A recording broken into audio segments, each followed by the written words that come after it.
nkuleetedde omusaala gw'ababaka ba Parliament gwe bafuna buli mwezi ze bafuna buli mwaka ne ssente ez'awamu ze bafuna ng'ekisanja eky'emyaka 5 kiweddeko nga ku zino ogattako allowances ez'enjawulo nga kwe kuli ne miliyoni 2 z'obadde omanyi obulungi ennyo ezibaweebwa buli mwaka buli kisanja nga zino za mmotoka kapyata gye baweebwa buli mubaka wa Parliament ng'agifuna singa aba amaze okubeera ng'alayizibwa era n'abeera gazeti nti mubaka wa Parliament ajjudde era nga zino emu ku nsonga egambibwa okuba nti abasajja bano bafiirawo okulaba nga tomujja mu Parliament. Kakati eyo nga sinaba kubanga ngendayo.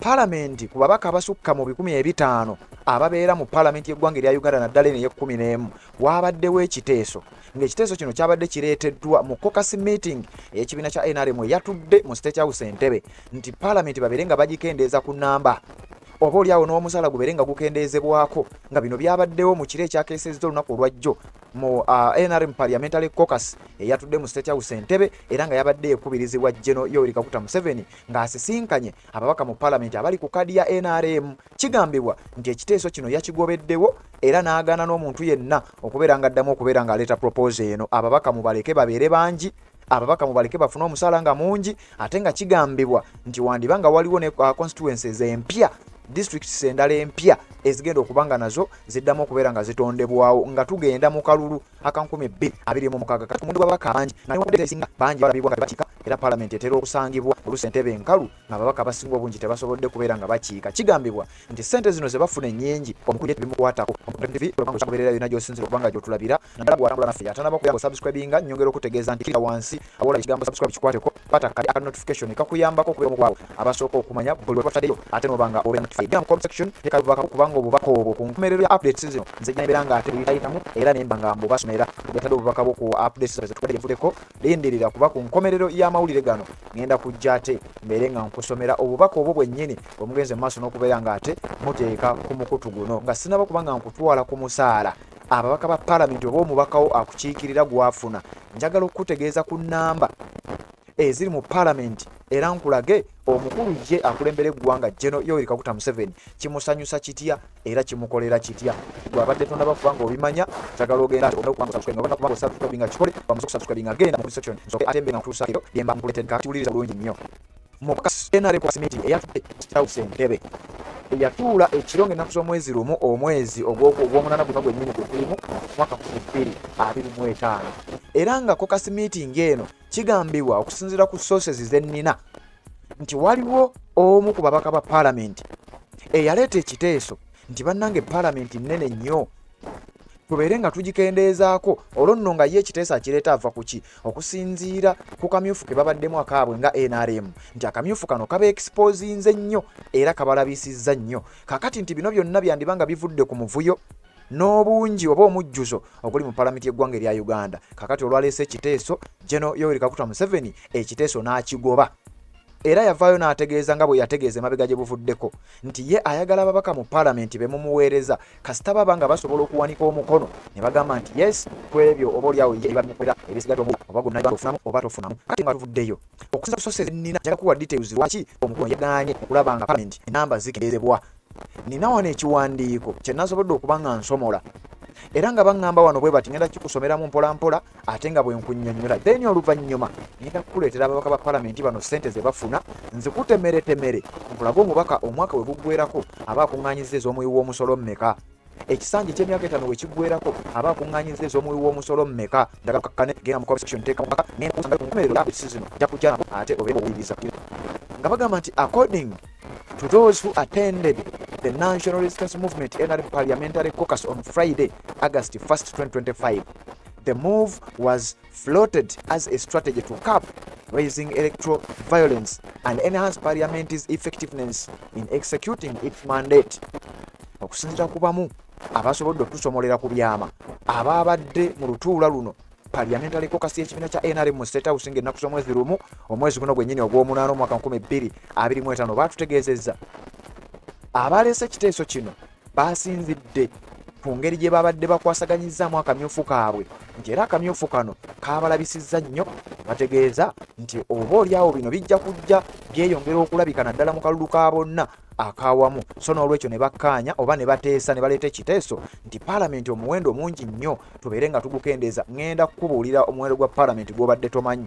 Abamu obadde omanyi babaka bakiikayo na bawuman MPs, waliyo abalala abakiika. Ngenda bakusomera kansoke nkuwe bino ebyabadde mu State House nga bagamba nti according to insiders, the matter was raised during the National Resistance Movement NRM Parliamentary Caucus retreat at State House Ssente. Concerned ruling party MPs are said to have floated the idea through Government Chief Whip Dennis Hamson Obubbi, but it was dismissed by the President. Nti waliwo akabondo k'abamu ku babaka mu NRM nga bayita mu Chief Whip amanyiddwa nga Dennis Hamson Obubbi. Ono nno mumujjukira nnyo namubagamba y'omu ku baminisita oba abakungu abeetaba mu kubba amabaati agali gagenda e Karamojja n'ebitundu ebirala oba n'obuyambi obulala. Kakati oyo akyali mukungu mu gavumenti ya NRM ne wetwogerera. Kakati mbu waliwo akabondo akabadde keekobaanye nga kategeezezza nti ffe twagala paalamenti omuwendo gukendeezebwe era kayise mu Dennis Obubbi ne baba nga baagala ensonga yaabwe ebeere ng'etuusibwa ewa General Yoweri Kaguta Museveni mukama waabwe. Wabula mukama waabwe ye yabibagaanye era n'ategeeza nti tebijja kusoboka. Oliri omubaka omu we yagambye, you know, many members lost in the primaries, and the way the elections were conducted in many areas, there are people who are disgusted and disgruntled. That's why you have seen there are many petitions before the tribunal. Omubaka omu ng'ava mu bitundu ebya naye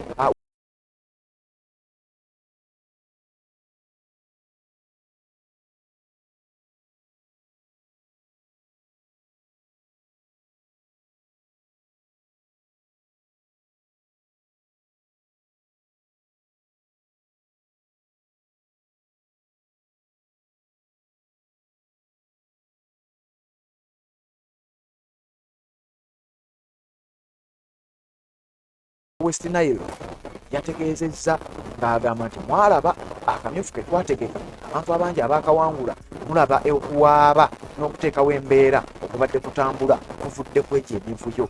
Kati emivuyo nga gino gijja kweyongera wabula ng'abantu balwana kugenda mu paalamenti olw'omusaala oguliyo olw'ebitafuttafu ebiri mu paalamenti nga bategeeza mukama waabwe ssebo tuzaako wano information gyenfunye nti bo bagambye abo nga babasinga nakerera abamu bakimutineza abo notoberera tabeegatawamu babigaana kigambibwa okusinza ku isi yaabo abagezezaako okulwanyisa kino kigambibwa okuba nti mu paalamenti eggwanga eya Uganda akati osobola okutegeera ensonga weeva. Abasinga obungi tebakiika n'ateeka alawuzi bafuna. Abasinga obungi tebakiika n'ateeka bafuna. Emmotoka ennimi ebibiri eweebwa omubaka wa paalamenti okulayira zonna bazifuna. Kati abantu bali mu kutya nti singa ekiso kino kiyita ekyamazima naffe abamu kigenda kubatwalidde mu kakyagala kuba akutegedde oba tonaba nga ate osubscribinga kikole ensonga eno tubeere nga tugitambuza. Ngenzeeko mu paalamenti nga sinaba kubanga nkuwa omusaala n'okukuwa abasajja bano bafuna ssente mmeka. Njagala kusooka kukulaga ennamba oba omujjuzo oguli mu paalamenti y'eggwanga erya Uganda. Nkulage n'omusaala gwe bafuna, nkubulire nawuwa we ziva. Jjukira gye buvuddeko nina vidiyo emu ku z'ensimbi y'okubanga nteekayo ku mukutu guno kwennyini kumpulira nga nkulaga akasente ekitongole kya URA engeri gye kirina okusoolamu ssente. Njagala nkulage bino bwe biconnectinga. Genda mu comment section ndekamu obubaka ku nkomerero ya updates zino nzija n'obubaka obwonemba ng'ate mbukusomera gwa mpuliriza. Njagala kukulaga omujjuzo oguli mu paalamenti y'eggwanga erya Uganda gw'oyinza okuba ng'obadde omanyi, naawe omulala gw'oyinza okuba ng'obadde tomanyi kituufu kiki ekiri mu paalamenti y'eggwanga erya Uganda. Ababaka abasukka mu 500 nga kuno kuliko ba woman representatives oba ba woman MP, woman district representatives, nga kuliko abakiika direct, kuliko abakiikirira abavubuka, kuliko abakiikirira abakadde, kuliko abakiikirira amagye, kuliko abakiikirira baliko obulemu n'ebirala byonna ebifaanana bwe bityo. Kakati ye njagala obeere nga togenda maaso n'okutegeera ababaka kigambibwa nti ne mu paalamenti tebajyamu. Wabula nga sinabe kusomera nkujjukiza ku Haji Kasujja ono musomi wa dduwa akutegeeza nti gwe wenna alina ensonga ezikutawaanya ez'enjawulo mutuukirire mu buntu, either mukubire essimu oba genda ku WhatsApp. Ennamba yeeyo eri 0753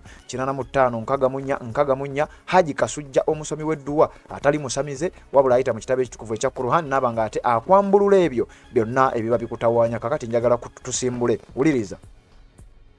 Mu paalamenti nga tusinzira kweno yennyini e11 ekisanja kino ekigenda okuba nga kikomekkerezebwa mu mwezi ogwokutaano omwaka 2026. Ssente zino zengenda okusomera maaso awo bano babadde nga bazifuna okumalira ddala emyaka gye bamaze, bali mu kuzifuna na kati wompulirira ate era bakyazifuna paka mu gw'omukaaga gw'omwaka ogujja ng'ababaka abalala banaba balondeddwa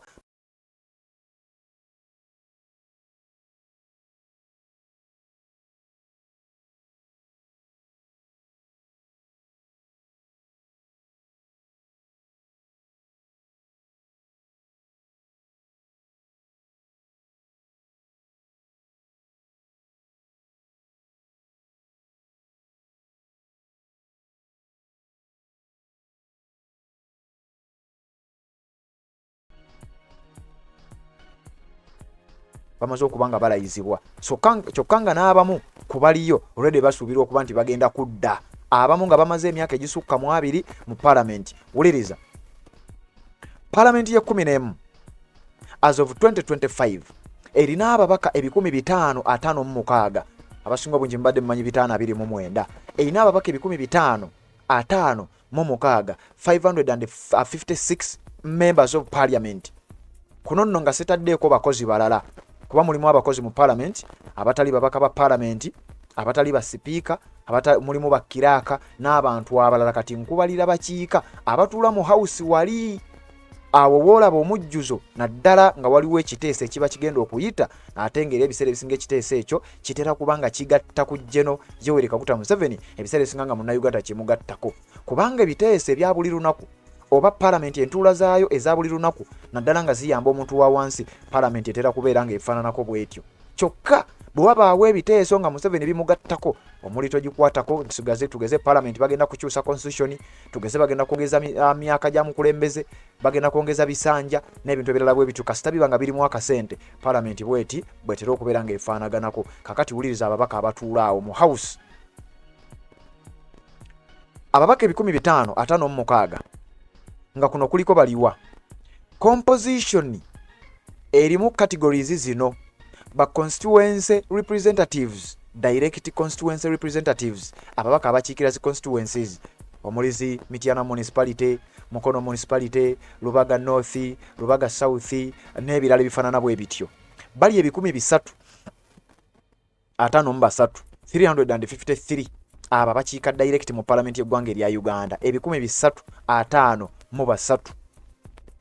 abakiika nga bakiikirira zi districts, ababaka abakiikirira abakyala, district woman representatives, bano bali 146 abatu. Njagala ogatte kubanga ngenda kuwa toto, nkubulire sente ze bafuna, nkulage ne budget sente zino olowooza zivaawa. Gwampuliriza sente zino badde okimanyi nti gwazisasula era gwanyigirizibwa okulaba nga abantu bano bafuna omusaala gwabwe. Ne woba badde tokimanyi, wuliriza video eno ogisharingira omulala, ate ogende mu comment section oteekeyo obubaka ebirala byonna obeere nga ate obindekera. Wuliriza, nkugambye abakiikirira abakazi bali 146, abakiika direct bali 353, abakiikirira amagye, amagye galina ababaka mu Parliament ssebo. Uganda People's Defence Forces representatives bali 10, abakiikirira abavubuka, gwampuliriza oli muvubuka nganze naye obadde okimanyi nti olina omubaka akukiikirira naye wali omulonzeeko. Genda mu comment section ombuulire oba wali ogenzeeko n'okuba akalulu n'olonda omubaka akukiikirira ng'omuvubuka. Bali 5 youth representatives mu Parliament y'eggwanga erya Uganda, abakiikirira abavubuka abatukiikirira baliyo 5. Persons with disabilities representatives, abakiikirira abaliko obulemu baliyo 5. Bampindi Bumaali, ababaka abakiikirira abantu abaliko obulemu bali 5 mu Parliament. Workers representatives, ababaka abakiikirira abakozi, nze ndi mukozi naawe oli mukozi, naawe ampuliriza oli mukozi n'omulala mukozi, ne gwogenda ogisharingira mukozi, abo tulina ababaka abatukiikirira bali 5. Naye simanyi oba gwampuliriza wali ogenzeeko ku ballot paper n'osimba layini n'oba ng'olonda omubaka akukiikirira ng'omukozi. Awo simanyi, tujja kunoonyerezaawo tunnyonnyole babalonda batya naani alina okuba nga abalonda. Ba ex officials bali 27, bano bannawummula naye ng'ate bakiika mu Parliament, abo bali 27 era nga bakiika mu Parliament y'eggwanga erya Uganda. Kwogwo omuwendo omwo mwemuli abapresiding over Parliament, ba speaker ababuli, omuli speaker Anita Amongo ne deputy we Thomas Tayebwa. Kaakati okwo kogatta bakiraka, kogatta abalala abakozi mu Parliament besisobola kubeera nga nkusomera. Omugatte Parliament etulamu ababaka 5 556 wabula newankubadde nti we wabaayo olutuula Parliament tesobola kubeera ng'ejjula wabula okujjako nga waliyo okusayininga akasente n'okubaako amateeka agayisibwa agayamba General Yoweri Kaguta Museveni Parliament lwojja okugiraba ng'egenze mu maaso n'okubeera ng'ejjula. Abamu babeerayo ne boogera oluzungu olw'ekika ekya waggulu wabula nga gwe munnansi ampuliriza nange akugamba bino ffenna nga tetuganyulwa kati awo nga nvuddewo. Nkugambye jjukira mu caucus meeting eyatudde mu State House oli yaleese ekiteeso nti omuwendo gwa Parliament gukendeezebwe oba oliawo n'omusaala gusalibweko. Omukulu yakigaaniddewo n'ategeeza nti nze omuwendo ngwagala nga bwe guli kyokka ng'ebyo bitadde ebbali. Jjukira nkugambye omukulu yategeeza nti yayagala abantu nga bw'anaabaako kyaleese bajja kuwanika buwanisi mukono bagambe nti yessebo mukama waffe ekyo kiringa bw'okyagala kibe. Kati eyo nga tubitadde ebbali nga waliwo constituencies eziteeberezebwa okuba nga zigenda kutondebwawo, districts empya ezigenda okuba nga ziyinza kutondebwawo, zi constituencies nga bigenda kutondebwawo. Parliament esuubirwa ennamba ey'e56 kubeera egenda kweyongerako essaawa yonna era Parliament 12 etugirako garanti oba tegenda kubeera nga yeeyongerako okusukkaawo bwe tubadde tumanyi ggwe nange bwe tubadde tumanyi 556 kakati awo nga tuvuddewo. Ababaka bano bangi naye olowooza bafuna ssente mmeka? Era ssente zino bazifuna buli mwezi wabula omwaka we guggwerako omubaka ng'ogasse allowance ng'ogasse ebintu ebibaweebwa olowooza ez'omuwi womusolo baba bakuŋŋaanyizza mmeka? Ababaka 556. Kakati mpuliriza bulungi nnyo nga sinnakusomera ababaka ssente ze bafuna kkiriza nkunnyonnyole ssente zino zivaawa. Kigambibwa nti Parliament naddala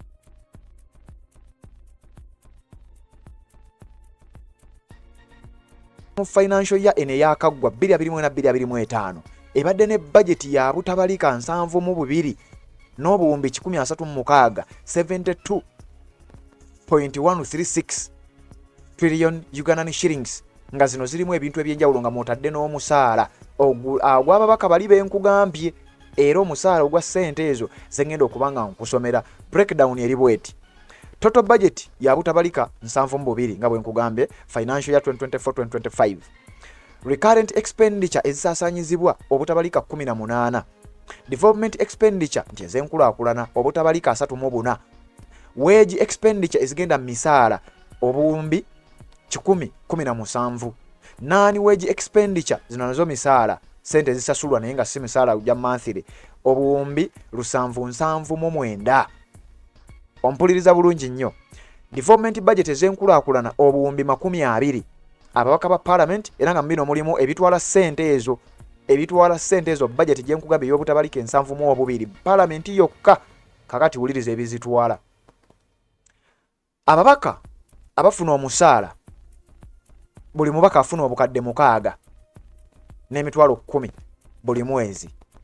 Kuno kuliko allowances omuli housing, omuli kye bayita constituency support, omuli town running. Bino nno ebimu tebabikola. Housing ababaka balina we basula naye ate wano bakiraga nti ssente zifuluma. Constituency support simanyi buyambi ki babawa obujja eri ffe abali mu constituency naye ate wano ssente zifuluma. Town running okudduka. Town running okuddukanya ndowooza zi town simanyi oba bakola kiki mu kino naye wano ssente ziraga zifuluma. Amafuta fuel ziraga ssente zifuluma. Ka allowances ssente ziraga zifuluma nga ku ebyo byonna jjukira omusaala gwo gwa bukadde 6 n'emitwalo 10. Ssente ezo zonna kwogatta emmotoka empya eziri worth $2,000,000. Ssente zino nga ziweebwa ababaka babeere nga buli mubaka agula emmotoka empya kyokka nga waliwo ne kye bayise additional costs associated with having more MPs. Nti waliwo costs endala ezeegattako buli otubeera n'ababaka abapya ababa beeyongerako such as recent addition of 43 new MPs. Nti nga bwe kibadde gye buvuddeko nga bagasseeko ababaka abalala 43 abeegattako mu kisanja kino ekya 2 ekisanja kino ekya 2026. Abamu batandika tebaliiwo kati bagattiddwako olwa constituency districts n'ebitundu ebirala ebijja bitondebwawo ebipya. Kakati embeera bwetyo bweri. Kakati tulagawa nga sinnakusomera musaala era kkiriza nkuwe kye bayita source of funding nti ssente zino zivaawa wano wenjagala owulirize nnyo era wenjagala osimbe essira naddala gwe amaze okuba ng'oteeka comment yo mu comment section nga bwe ngenda okusomera comments ezateereddwako previously mu video zetusoose okukola gye buvuddeko. Nakugambye ffe bwe tukola amawulire tujja nga tetusoma obubaka bwammwe obwo bwe tuba tusanze nga mwabutadde mu comment section kubanga kitukakatako. Wuliriza bulungi nnyo tubeere nga tweyongerayo. Omukutu Budgetary Television TV Sebambulidde Patrick nze mbeerangawo okubeera nga nkutuusaako. Wano nga bagamba batya ssente zino zivaawa? The budget is primarily funded by domestic revenue. Mu domestic revenue bategeeza ki? Nti nze naawe omusolo gwe tuwa oba omanyi oba tomanyi, ssente zino mwe ziva ne ziba nga zisasula ababaka ba Parliament, kitegeeza nze naawe ffe tubasasula. Era nga kigambibwa nti taxes and non-tax revenue, nti omusolo ogutusoloozebwamu ssente ezo ezikuŋŋaanyizibwa okuva mu kitongole kya URA obutabalika 32 buva mu ffe ne ziyambako wali ku budget eri obutabalika 72. Jukira kati wano bakulaga nti ssente zisoloozebwa ntono ate budget yo nnene, kati kitegeeza waliwo bagendera okwewola. Kati ulira source of fund endala. Other sources include budget support, grants and loans. Muno mwe mujjira okwewola n'agamu ku mawanga okuyambako. Nti era kigambibwa nti akatabalika kalamba n'obuwumbi 300 kye bayise domestic financing oba okwewola mu bintu ebiva wano, okwewola mu banka za wano, okwewola mu bitongole by'enjawulo, nti obuwumbi obutabalika 8 n'obuwumbi 9 zivaawo. Project support obutabalika 9 n'obuwumbi 5. Domestic debt refinancing obutabalika 19 n'obuwumbi 8. Ezo zonna ssente z'owulira ssente ziri mu ggwanga erya Uganda era ziva mu nze naawe gwampuliriza ne tufandinga omusaala gw'owulidde oguli luxury ogw'ababaka ba Parliament nga kwotadde allowance gwe bafuna owa buli mwezi, omuli okujjanjabwa, omuli okwebaka, omuli n'emmotoka ey'obukadde 200 ezibaweebwa. Awo we tuvaawo n'enzira ku musaala nga bwe nakutegeezezza. Kakati wulira tugutemyetemye. Ugandan MP monthly earnings breakdown bweti bweri. Ababaka ba Parliament ssente ze bafuna wuliriza bulungi nnyo nga bwogenda mu comment section otekeyo obubaka bwo kubanga ku nkomerero yaagwo ngenda kujja n'obubaka obwo. Salary ekyewunyisa abantu abasinga obungi owulira ekigambo salary, net salary, omusaala nga gwandibadde gwa $6,500,000 n'emitwalo 5. Njagala ogatte funa peni n'olupapula tugatte ffenna. $6,500,000 n'emitwalo 5 omubaka wa Parliament zaali supposed okubeera ng'afuna. Amafuta wuliriza omubaka asobola okufuna $6,500,000 n'emitwalo 5 nga za musaala. Kyokka nga amafuta fuel allowance $1,300,000 bino byakugamba bya buli mwezi. Kati ku $1,300,000 gattako $1,600,000 kitegeezo ziba $3,750,000. Amafuta ga $1,300,000, omusaala gwa $1,600,000. Constituency support kiri kyenkugambye nti constituency support fee kyesimanyi kiki kye baba bakola mu constituency kuba tetubalabayo, naye ate wano bakulaga constituency support fee $20,000,000. Kati $20,000,000 njagala ozikwata ozigatte kuli nakugambye njagala tugatte ffenna tusobole okubeera nga tufuna toto.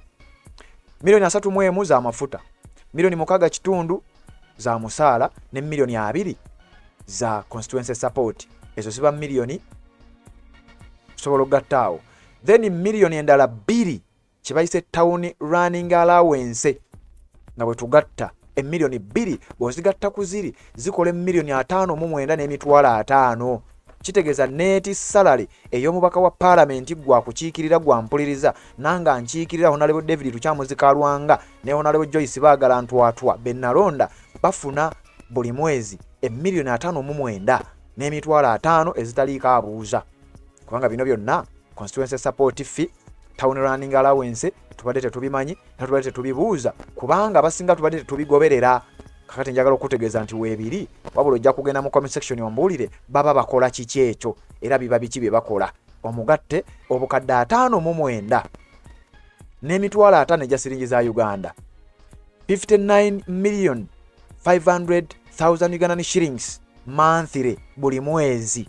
Kakati uliza bwe tuzitemyetemye essente zino mu mwezi bwe zikubisaamu emyezi 12 egibeera mu mwaka, kitegeeza omwaka gugenda okuggwako ng'omubaka wa Parliament omu akukiikirira gw'oba ossaawo nga nze wenkozesa David Tukyamuzikalwanga ne Honorable Joyce Baagala Ntwatwa nti bano emiliyoni 5.9 n'ekitundu bw'ozikubisamu emyezi 12 omwaka guggwako ng'ababaka bano buli omu akuŋŋaanyiza obukadde 714 714 million Ghana shillings buli mwaka gumu gwokka bwe guti.